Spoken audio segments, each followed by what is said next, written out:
اور بیسیکلی اللہ تعالیٰ نے علماء یہود کو اس بات کے اوپر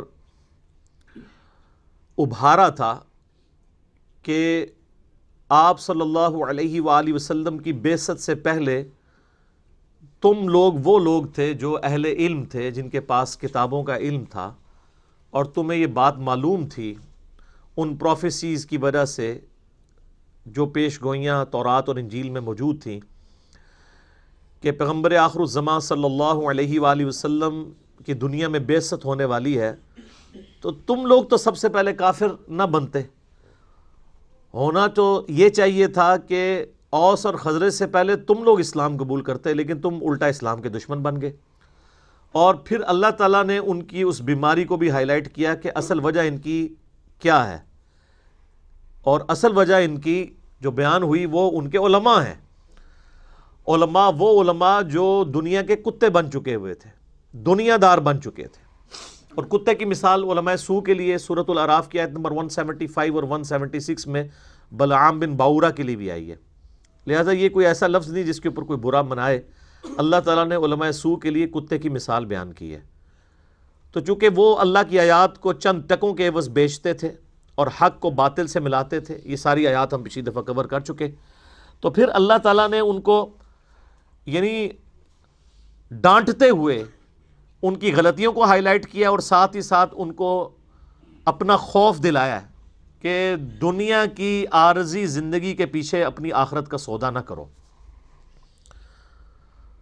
اب اس کا ٹیسٹ ہی تب ہے جب ہم پچھلی آیات کو دوبارہ سے ریپیٹ کریں۔ آیت نمبر 41 سے صرف ترجمے کو لے کے چلتے ہیں۔ وَآمِنُوا بِمَا أَنزَلْتُ مُصَدِّقًا لِمَا مَعَكُمْ۔ اعوذ باللہ من الشیطان الرجیم، بسم اللہ الرحمن الرحیم۔ ویسے اعوذ باللہ جو ہم شروع میں پڑھ لیتا ہوں نا خطبے میں، وہ کافی ہوتی ہے، دوبارہ سے اسے ریپیٹ کرنے کی حاجت نہیں ہے۔ وَآمِنُوا بِمَا أَنزَلْتُ مُصَدِّقًا لِمَا مَعَكُمْ، اور ایمان لاؤ اس کتاب پر جو تصدیق کرنے والی ہے ان کتابوں کی جو تمہارے پاس ہیں۔ دو اعتبار سے تصدیق کر رہی ہے، ایک تو یہ کہہ رہی ہے کہ وہ بھی اللہ کی کتابیں تھیں، اور دوسری اس اعتبار سے تصدیق کر رہی ہے کہ ان کتابوں میں آخری پیغمبر کی نشانیاں تھیں، گویا کہ آخری پیغمبر اور قرآن کا آنا تمہاری کتاب کی تصدیق ہے کہ وہ کتاب سچی ہے۔ دونوں اعتبار سے یہ تصدیق کرنے والی ہے۔ وَلَا تَكُونُوا أَوَّلَ كَافِرٍ بِهِ، اور سب سے پہلے تم تو کافر نہ بنو اس کتاب کے اور اس پیغمبر کے صلی اللہ علیہ وآلہ وسلم۔ وَلَا تَشْتَرُوا بِآيَاتِي ثَمَنًا قَلِيلًا، اور ہماری آیات کو چند ٹکوں کے عوض تو نہ بیچو۔ وَإِيَّايَ فَاتَّقُونَ، اور صرف مجھی سے ڈرو۔ خوف خدا کے بغیر کوئی چک ہی نہیں ہے، اس کے بغیر آپ کا قبلہ درست ہی نہیں رہ سکتا۔ وَلَا تَلْبِسُوا الْحَقَّ بِالْبَاطِلِ، اور حق کو باطل کے ساتھ مکس مت کرو۔ وَتَكْتُمُوا الْحَقَّ، اور حق کو چھپاؤ بھی مت۔ وَأَنْتُمْ تَعْلَمُونَ، جبکہ تم جانتے تو ہو کہ یہ وہی پیغمبر ہیں جن کی نشانیاں تورات میں موجود تھیں۔ ظاہر عوام کو تو اس چیز کا آئیڈیا نہیں تھا، یہ اللہ تعالیٰ علماء سے کہہ رہا ہے کہ تم تو پہلے کافر نہ بنو، تم تو حق اور باطل کو مکس نہ کرو، جبکہ تم تو جانتے ہو۔ وَأَقِيمُوا الصَّلَاةَ وَآتُوا الزَّكَاةَ وَارْكَعُوا مَعَ الرَّاكِعِينَ، اور نماز کو قائم کرو، زکوٰۃ ادا کرو، اور رکوع کرنے والوں کے ساتھ رکوع کرو، یعنی جماعت کے ساتھ نماز کا اہتمام کرو۔ نماز ظاہر ہے یہودیوں عیسائیوں کے اندر بھی رائج تھی، آج بھی وہ پڑھتے ہیں۔ کئی ایک ارکان تو ہمارے کامن ہیں، آپ یوٹیوب پہ جا کے ان کی نماز کا طریقہ بھی لکھیں تو آپ کو آئیڈیا ہو جائے گا۔ قیام بھی ہے اس میں، یعنی تفسیر میں ایسی روایتیں بھی ملتی ہیں کہ یہودیوں نے رکوع کو سکپ کر دیا ہوا تھا، اس لیے اللہ تعالیٰ نے زور رکوع کے اوپر دیا کہ رکوع کرنے والوں کے ساتھ رکوع کرو، اور دوسرا قول یہ بھی ہے کہ جماعت کے ساتھ نماز کا اہتمام کرنے کا حکم آیا۔ اب دیکھیں دنیا کے عوض دین کو بیچنے کی باری آ رہی ہے تو علماء یہود آگے آگے ہیں۔ آج بھی آپ علماء کا کردار دیکھ سکتے ہیں، یہی ہے۔ اب اس سے بچنے کے لیے اللہ تعالیٰ نے کیا کہا ہے کہ اگر تم نے حق اور باطل کو مکس کرنے سے بچنا ہے، دنیا کا کتا نہیں بننا، آخرت کا طلبگار ہونا ہے، تو اس کے لیے تمہیں تھم رول بتا دیتے ہیں کہ وَأَقِيمُوا الصَّلَاةَ وَآتُوا الزَّكَاةَ وَارْكَعُوا مَعَ الرَّاكِعِينَ، نماز قائم رکھو، اللہ کی راہ میں جیب ڈھیلی کرتے رہو، اور مسلمانوں کی جماعت کے ساتھ رہو۔ یہ تین کام ہے جس کی وجہ سے تم ان ساری بیماریوں سے بچ سکتے ہو۔ چونکہ جب انسان نماز پڑھتا ہے تو نماز خالی پڑھنی تو نہیں ہوتی، نماز تلاوت تو نہیں کرنی ہوتی، نماز کو قائم کرنا ہے، یعنی پوسچرز کے ذریعے بھی، اور نماز پڑھنے کے بعد جب باہر نکلنا ہے تو جس خدا کے ساتھ عہد کیا ہے نماز کے اندر، اس عہد کی پاسداری نماز سے باہر بھی کرنی ہے، اپنے دنیاوی معاملات کے اندر بھی، حقوق اللہ کے معاملات میں بھی، حقوق العباد کے معاملات میں بھی، اخلاقیات کے اندر بھی۔ اور جب انسان جیب ڈھیلی کرتا ہے نا جس ہستی کے لیے، تو اس ہستی کی قدر اور منزلت انسان کے دل میں گھر کرتی ہے، اور جو انسان مال خرچ کر رہا ہوتا ہے، مال اور دنیا کی محبت اس سے نکلتی ہے، کیونکہ اس کا یقین ہوتا ہے کہ میرا رب قیامت والے دن مجھے یہ کئی گنا کر کے لوٹائے گا۔ اور مسلمانوں کی جمعیت کے ساتھ رہنے کا فائدہ یہ ہوتا ہے کہ وتواصوا بالحق اور وتواصوا بالصبر ہوتا ہے۔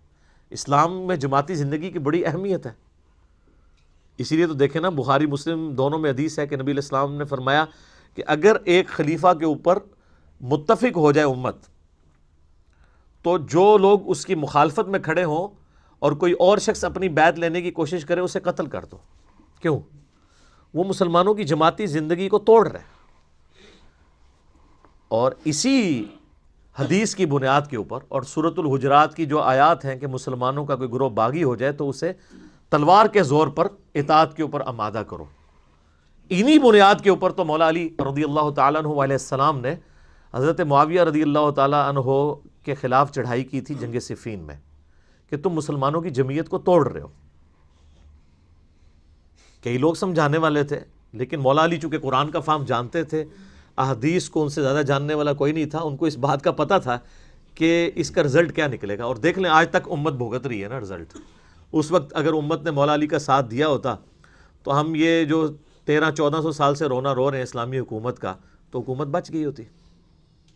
تو جماعتی زندگی کی بھی اہمیت ہے۔ اب دیکھیں علماء ہی کے بارے میں آ رہا ہے، اَتَأْمُرُونَ النَّاسَ بِالْبِرِّ، کیا تم لوگوں کو تو نیکی کا حکم دیتے ہو، وَتَنْسَوْنَ أَنفُسَكُمْ، اور اپنی جانوں کو بھول جاتے ہو۔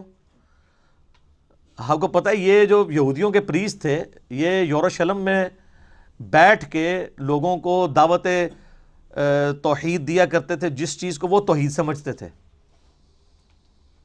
اور سودی سارا کاروبار بھی وہی لے کے چل رہے ہوتے تھے۔ اس لیے تو اللہ تعالیٰ نے ان کے اندر منجی بنا کر، ہادی بنا کر، مہدی بنا کر سیدنا عیسیٰ علیہ نبینا علیہ الصلوۃ والسلام کو مبعوث کیا۔ اور جب انہوں نے یروشلم میں جا کے علماء یہود کے خلاف تقریریں کرنی شروع کی تو یہ یہودی علماء ان کے مخالف ہو گئے، حالانکہ حضرت عیسیٰ علیہ السلام خود بنی اسرائیل سے تھے، یہودی النسل تھے، حضرت عیسیٰ خود یہودی تھے نسلاً۔ چلے ہمارے نبی علیہ السلام تو بنو اسماعیل سے تھے، ان کا انکار تو ان کے پاس کوئی ایک لیم ایکسکیوز موجود تھا، حضرت عیسیٰ علیہ السلام کے انکار کا تو کوئی ان کے پاس جواز نہیں تھا، وہ تو ان کی نسل میں سے تھے۔ لیکن چونکہ حضرت عیسیٰ علیہ السلام نے ان کی غلطیاں ہائی لائٹ کی، کن کی؟ مولویوں کی۔ ظاہر عوام تو نہیں تھی وہاں پہ، تو انہوں نے کہہ دیا کہ یہ تو دجال ہے، نعوذ باللہ۔ اور وہی لوگ جنہوں نے بچپن میں یعنی شیر خارگی کی عمر میں حضرت عیسیٰ علیہ السلام کا کلام سنا ہوا تھا کہ وہ اللہ کی طرف سے معجزانہ طور پہ پیدا ہوئے، انہوں نے کہنا شروع کر دیا یہ ولد الحرام ہے، ولد الزنا ہے، نعوذ باللہ۔ تو میں اس لیے کہنا مولوی کنی پیڑی شے ہے کہ پیغمبر آ جائے نا تب بھی مولوی بات نہیں مانتا۔ حضرت عیسیٰ علیہ السلام سے بڑھ کے کوئی سمجھا سکتا تھا؟ الٹا ان کے قتل کے فتوے جاری کیے، پھر اللہ تعالیٰ نے حضرت عیسیٰ علیہ السلام کو زندہ آسمانوں پہ اٹھا لیا۔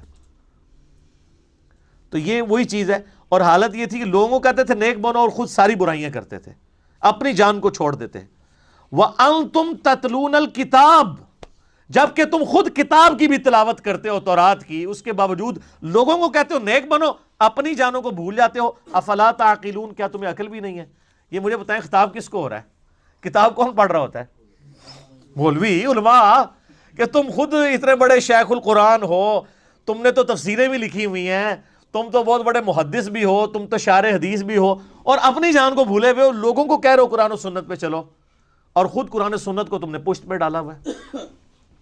اس لیے میں کہتا ہوں کہ دنیاوی ڈاکٹرز، انجینئرز اور پروفیسرز کا کم از کم آپ ان کو یہ کریڈٹ دیں گے کہ اگر آپ بھرے مجمع میں بھی، بھری کلاس میں کسی فزکس کے پروفیسر کو یا میتھمیٹکس کے پروفیسر کو جو اس کی ٹیکسٹ بک اس نے لگوائی ہوئی ہے اس کی بنیاد پہ اس کی وائٹ بورڈ کے اوپر لکھی ہوئی غلطی کو ہائی لائٹ کریں تو وہ کبھی بھی آپ پہ غصہ نہیں کھائے گا.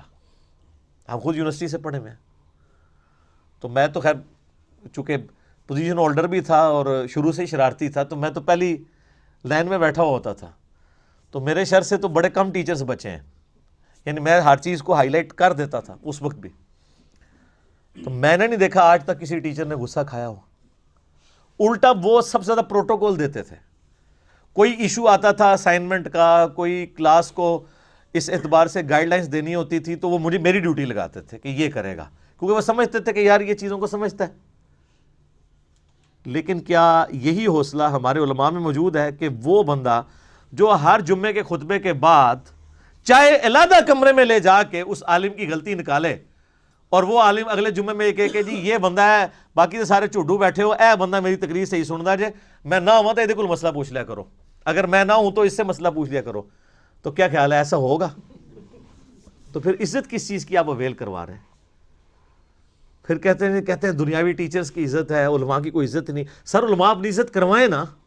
علماء اپنے اندر کوئی ایک خوبی ایسی پیدا کریں جو دنیاوی ٹیچرز کے اندر موجود ہے.